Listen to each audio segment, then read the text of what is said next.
Welcome to World Ocean Radio. I'm Peter Neill, Director of the World Ocean Observatory. The most promising alternative energy technologies of today are solar, wind, hydraulic, and ocean dynamic energy, and there are burgeoning examples of these already in development to include floating solar arrays, wind farms, interconnected dam systems, and wave and tidal projects that have generated early investment and production outcomes that clearly demonstrate that they can supplant fossil fuel productions at equal or more economical cost with value added as an old destructive energy apparatus is replaced with a new. But it is already clear that success in these areas can only be enhanced by additional innovation in new fuel research, battery storage, grid enhancement, and the redirection of financial incentives and subsidies to bring the new ideas to fruition at scale. There are an amazing number of startups and proposals, all seeking venture funding, some having found first-round capital and presently engaged in bringing their specific innovations to market.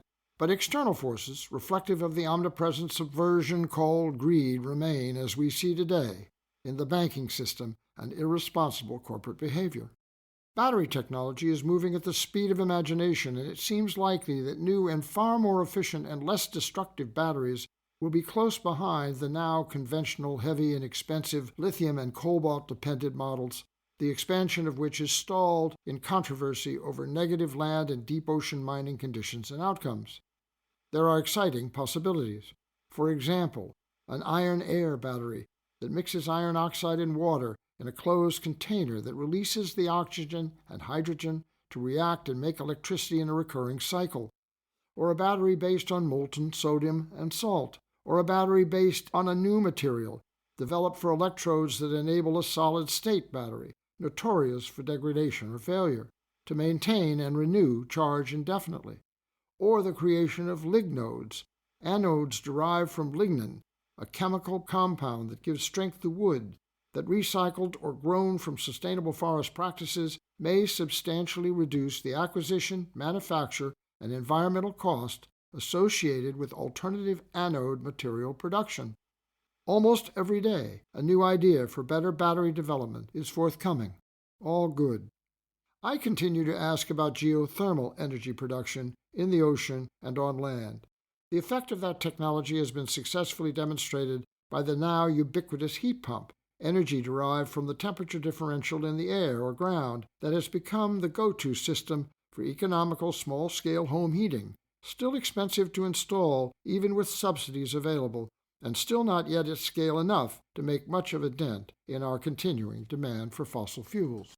Batteries are useless without a viable energy source, and I am compelled to return to geothermal as an energy generation technology comparable to other alternatives.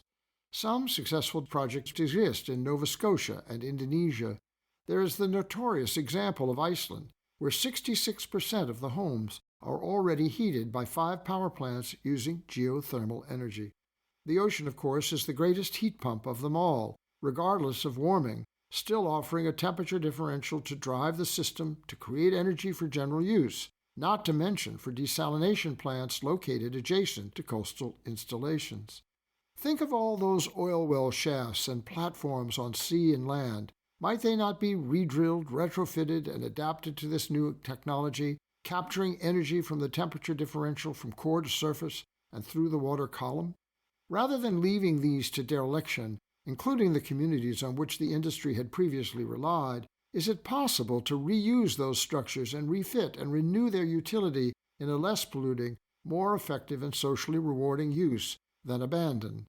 There are coastal power plants dependent on fossil fuel delivery by ship that are an existing infrastructure for transformation. How ironic would that be, to take the old technology and transform it in place, at scale, with a new, to take the old paradigm and reform it with a new, to solve an old problem with a new solution, to provide technology innovation with a new realization of rescue.